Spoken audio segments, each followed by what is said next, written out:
প্রথমে শুকরিয়া জানাই মহান আল্লাহ তাআলার দরবারে, যিনি আমাকে এই করোনাকালীন সময়ের মধ্যে সুস্থ রেখেছেন এবং আমার প্রিয় ছাত্রছাত্রীদের মাঝে অনলাইনের মাধ্যমে গুরুত্বপূর্ণ ক্লাস নেওয়ার মতো দক্ষতা এবং সুযোগ করে দিয়েছেন। প্রিয় ছাত্রছাত্রীরা, তোমাদের সুস্বাস্থ্য কামনা করে আমি আমার ক্লাস শুরু করছি। ছাত্রছাত্রীরা আমাদের প্রাণ, তারা আমাদের দেশের সম্পদ। এই করোনা মহামারীর মধ্যেও পড়াশোনা বন্ধ হয়ে যাবে, তাদের জীবন নষ্ট হয়ে যাবে, এই বিবেচনায় বাংলাদেশ সরকারের মাননীয় প্রধানমন্ত্রী জননেত্রী শেখ হাসিনা ডিজিটাল পদ্ধতিতে অনলাইনের মাধ্যমে ক্লাস নেওয়ার যে নির্দেশনা দিয়েছেন, এই জন্য কৃতজ্ঞতা জ্ঞাপন করছি মাননীয় প্রধানমন্ত্রীর প্রতি। কৃতজ্ঞতা জ্ঞাপন করছি মাননীয় প্রধানমন্ত্রী জননেত্রী শেখ হাসিনা আইটি বিষয়ক উপদেষ্টা জনাব সজীব ওয়াজেদ জয়ের প্রতি। আমি কৃতজ্ঞতা জ্ঞাপন করছি বাংলাদেশ সরকারের মাননীয় শিক্ষামন্ত্রীর প্রতি। প্রিয় শিক্ষার্থীবৃন্দ, আজকের ক্লাসে আমরা আলোচনা করব ইতিহাস প্রথম পত্রের প্রথম অধ্যায় থেকে ভারতীয় উপমহাদেশে ইউরোপীয়দের আগমন, ইংরেজ আধিপত্য প্রতিষ্ঠা। আমরা জানি প্রাচীনকাল থেকে ভারতবর্ষ সম্পদের এক অপরূপ ভান্ডার হিসাবে পরিচিত।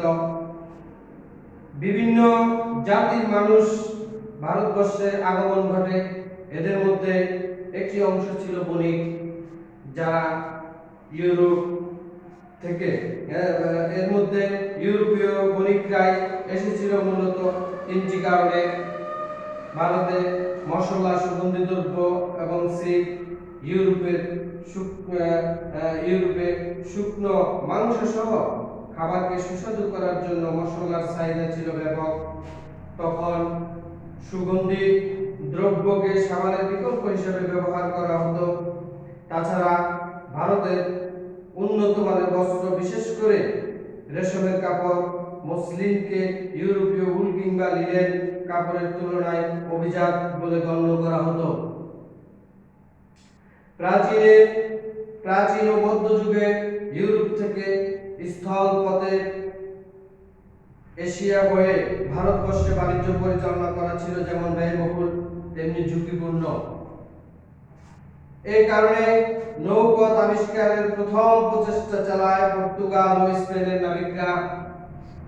পর্তুগিজ নাবিক ও অভিযাত্রী ভাস্কো দা গামা আফ্রিকা মহাদেশের উত্তাবাসা অন্তরীপ ঘুরে 1498 খ্রিস্টাব্দে দক্ষিণ ভারতের কালিকট বন্দরে পৌঁছাতে সক্ষম হন। এই নতুন জলপথ আবিষ্কার হওয়ায় ভারতবর্ষের সাথে ইউরোপীয় বণিকদের তুলনামূলকভাবে নিরাপদ বাণিজ্য ও যোগাযোগ ব্যবস্থার নতুন পথ আবিষ্কৃত হয়। বিষয়টি শেষ পর্যন্ত ভারতের ইতিহাসের গতিধারায় আমূল পরিবর্তন আনে। পর্তুগিজদের পথ অনুসরণ করে একের পর এক ওলন্দাজ, ডেনমার্ক, ফরাসি ও ইংরেজ বণিকরা ভারতবর্ষে আসে। তবে একমাত্র ইংরেজরাই প্রতিযোগিতায় টিকে থাকতে সক্ষম হয়। তারা ভারতের রাজনীতিতে হস্তক্ষেপ করে। চূড়ান্ত পর্যায়ে ইংরেজরা ষড়যন্ত্রের মাধ্যমে বাংলা প্রদেশের নবাব সিরাজউদ্দৌলাকে পরাজিত করে ক্ষমতাচ্যুত করে। বাংলার নবাব ইংরেজদের সঙ্গে পলাশীর প্রান্তরে এক প্রহসনের যুদ্ধে হেরে যান। বাংলার স্বাধীনতা সূর্য স্তমিত হওয়ার মাধ্যমে ভারতে ইংরেজদের ভবিষ্যৎ সাম্রাজ্যের ভিত্তি স্থাপিত হয়। প্রিয় ছাত্রছাত্রীবৃন্দ, আমরা এই অধ্যায়টি পাঠ করলে বা এই অধ্যায়টি যদি আমরা মনোযোগ সহকারে পড়ি, তাহলে যে সকল বিষয়ের উপর আমরা জ্ঞান অর্জন করতে পারবো। ভারতবর্ষে আগত ইউরোপীয় কোম্পানি সমূহের পরিচয় জানতে পারবো। ভারতবর্ষে আধিপত্য বিস্তারে ইস্ট ইন্ডিয়া কোম্পানির ভূমিকা জানতে পারবো। ভারতবর্ষে ইংরেজ কোম্পানির রাজনৈতিক প্রভাব বিস্তারে পলাশীর যুদ্ধের গুরুত্ব সম্পর্কে জানতে পারবো। ভারতবর্ষে ইংরেজ কোম্পানির অর্থনৈতিক আধিপত্য বিস্তারে বক্সারের যুদ্ধের গুরুত্ব জানতে পারবো। ভারতবর্ষে ইংরেজ শাসন প্রতিষ্ঠার প্রথম পদক্ষেপ হিসেবে দেওয়ানি লাভের গুরুত্ব জানতে পারবো। ভারতবর্ষের শাসন প্রতিষ্ঠার দত্ত শাসনের গুরুত্ব জানতে পারবো। আমরা প্রথমে ভারতবর্ষে ইউরোপীয়দের আগমন এবং ইংরেজদের আধিপত্য বিস্তার এর ভূমিকাটুকু আমরা জেনে নিলাম।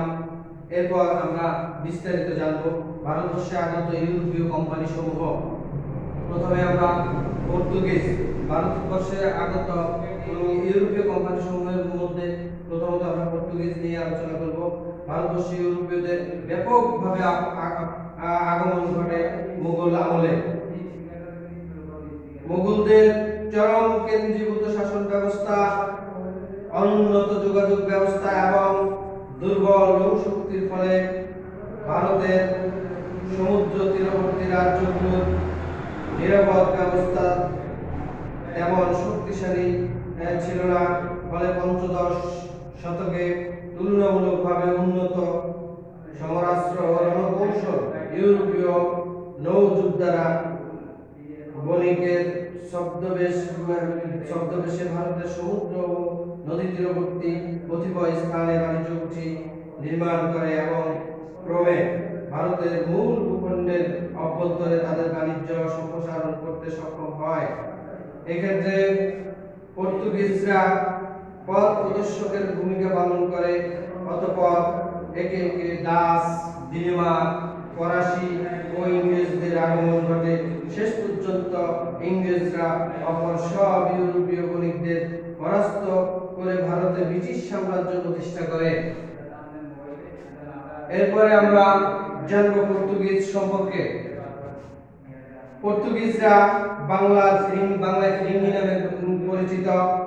পর্তুগিজ বণিকরা ভূমধ্যসাগরীয় অঞ্চলে ব্যবসা নিয়ন্ত্রণ হারিয়ে বিকল্প জলপথে ভারতবর্ষে আসার চেষ্টা করে। 1498 খ্রিস্টাব্দে 27 মে পর্তুগিজ নাবিক ভাস্কো দা গামা দীর্ঘ পথে আফ্রিকার উত্তাবাসা অন্তরে অতিক্রম করে দক্ষিণ ভারতের কালিকট বন্দরে পৌঁছাতে সক্ষম হন। পর্তুগিজ নাবিকরা তখন কালিকটের জামোরিন শাসক ও কোচির শাসকের দ্বন্দ্বের সুযোগ নিয়ে কালিকটের কাছাকাছি ফোর্ট ম্যানুয়াল নামে একটি শক্তিশালী দুর্গ স্থাপন করে। এটি ছিল ভারতের প্রথম পর্তুগিজ তথা ইউরোপীয় বসতি। কালিকট বন্দরটি স্থাপন করেছিল আরব বণিকরা। এই বন্দরের মাধ্যমে তারা ভারত মহাসাগরের বাণিজ্য নিয়ন্ত্রণ করত। কথিত আছে যে পর্তুগিজ বণিক আলেকজান্ডার কাবাল কালিকটে অবস্থানরত আরব বণিকদের হত্যা করে কালিকটে নিজেদের কর্তৃত্ব প্রতিষ্ঠা করেছিল। এরপর পর্তুগিজরা ভারত মহাসাগরের বাণিজ্য অটোমান তুর্কিদের হাত থেকে ছিনিয়ে নেওয়ার জন্য যুদ্ধে লিপ্ত হয়।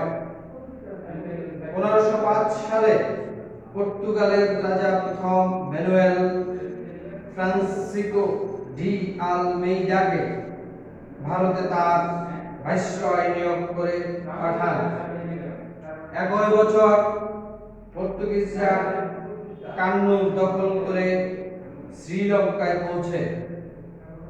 1506 খ্রিস্টাব্দে পর্তুগিজ নৌবহর স্ট্রিটাও ডি সুলহা এবং আফনসো ডি আলবুকার্কের নেতৃত্বে লোহিত সাগরে প্রবেশ করে।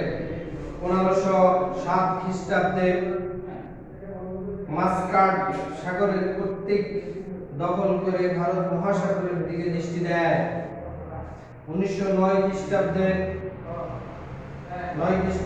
দিউর যুদ্ধে পর্তুগিজরা বাইজান্টাইন সুলতান, মিশরের মালকুল সুলতান ও দক্ষিণ ভারতের গুজরাটের সুলতানের সম্মিলিত বাহিনীকে পরাজিত করে।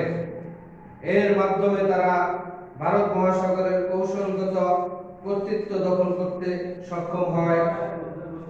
পর্তুগিজদের বিজয়ের ফলে তুর্কি ও মিশরীয়রা ভারতের মহাসাগর থেকে তাদের নৌবাহিনী হত্যা হত্যা করে নেয়। ফলে এশিয়া তথা ভারতবর্ষের পর্তুগিজ প্রাধান্য প্রতিষ্ঠায় পথ সম্মুখ হয়। 1538 খ্রিস্টাব্দের দ্বিতীয় দিউর যুদ্ধে জয়লাভের মাধ্যমে ভারত মহাসাগরে পর্তুগিজ কর্তৃত্ব পুনর্ভাবে প্রতিষ্ঠিত হয়। ইতিমধ্যে 1510 খ্রিস্টাব্দে পর্তুগিজ নৌসেনা নায়ক আলবুকার্কি বিজাপুরের সুলতানের কাছ থেকে দাক্ষিণের সবচেয়ে সমৃদ্ধ বন্দর গোয়া দখল করেছিলেন। কালক্রমে গোয়া ভারতের পর্তুগিজ সাম্রাজ্যের প্রধান ভিত্তি হয়ে দাঁড়ায়। মূলত আলবুকার্কি ভারতের পর্তুগিজ সাম্রাজ্যের ভিত্তি গড়ে দিয়েছিলেন। তার অনুসৃত পথ ধরে অথবা তার পথ ধরে অল্প কিছুদিনের মধ্যে পরবর্তী পর্তুগিজ শাসকরা ভারতের পশ্চিম উপকূলে কালিকট, চোল, বোম্বাই, সালসেটি, বেসিন, কোচিন, গোয়া, দমন, দিউ প্রভৃতি বন্দরে পশ্চিম বাংলার হুগলিতে এবং শ্রীলঙ্কার বিভিন্ন স্থানে শক্তিশালী বাণিজ্য কুঠি নির্মাণ করতে সক্ষম হন। 1517 খ্রিস্টাব্দে গোয়া ও সিলভেরা নামে এক পর্তুগিজ নৌসেনা নৌবহর নিয়ে বাংলার চট্টগ্রাম বন্দরে উপস্থিত হন। কিন্তু তিনি চট্টগ্রাম কুঠি নির্মাণ করতে পারেননি। দিল্লির সুলতান শের শাহের হাত থেকে রক্ষা পেতে বাংলার সুলতান গিয়াসউদ্দিন মাহমুদ শাহ পর্তুগিজদের সাহায্য পাওয়ার আশায় 1536 খ্রিস্টাব্দে তাদের চট্টগ্রাম, সপ্তগ্রাম ও হুগলিতে বাণিজ্য কুঠি নির্মাণের অনুমতি দেন। এভাবে বাংলার পর্তুগিজদের উত্থানের পথ প্রশস্ত হয়। 1579 থেকে 1580 খ্রিস্টাব্দে মুঘল সম্রাট আকবর ও পর্তুগিজদের হুগলিতে বাণিজ্য কুঠি নির্মাণ করার অনুমতি দেন। পরে হুগলি ভারতের পর্তুগিজদের প্রধান বাণিজ্য কেন্দ্রে পরিণত হয়। এই অল্পকালের মধ্যে শ্রীপুর, ঢাকা, যশোর, বরিশাল প্রভৃতি স্থানে পর্তুগিজদের ব্যবসা বাণিজ্য প্রসার লাভ করে। বাণিজ্য কুঠি নির্মাণের পাশাপাশি পর্তুগিজরা বাংলার সহ ভারতের বিভিন্ন স্থানে খ্রিস্ট ধর্ম প্রচারের জন্য ব্যাপক মিশনারি কার্যক্রম শুরু করে। হুগলি, ভ্যান্ডেল, শ্রীপুর এসব স্থানে তারা গির্জা নির্মাণ করে। বাংলার নিম্ন শ্রেণীর লোকদের উপর পর্তুগিজদের ব্যাপক প্রভাব ছিল। বাংলা শাসকদের উদারতা ও দুর্বলতার সুযোগে তারা অনেক সময় জোর করে স্থানীয় লোকদের খ্রিস্ট ধর্মে দীক্ষিত করত। ব্যবসা বাণিজ্যের পাশাপাশি অনেক পর্তুগিজ মুঘল নৌবাহিনী এবং বারোভূয়াদের নৌ সেনাবাহিনীর চাকরি নেয়। বারোভূয়াদের মধ্যে যশোরের রাজা পদাধিপত্য রায় এবং কেদার রায় তাদের সেনাবাহিনীতে পর্তুগিজদের গোলন্দাজ হিসেবে নিয়োগ দিয়েছিলেন।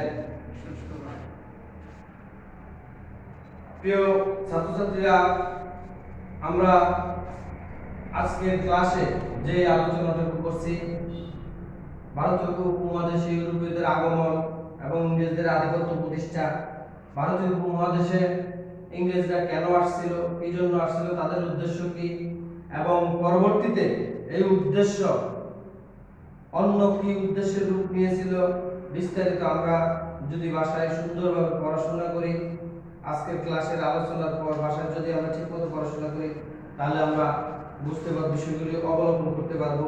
ভারতীয় উপমহাদেশে বিভিন্ন যে কোম্পানির শাসন হয়েছিল, আগত কোম্পানিগুলো, তাদের উদ্দেশ্য এবং এই ব্যবসা যদিও তাদের দেখানোর উদ্দেশ্য, কিন্তু এর অন্তরালে তাদের শাসন, বিশেষ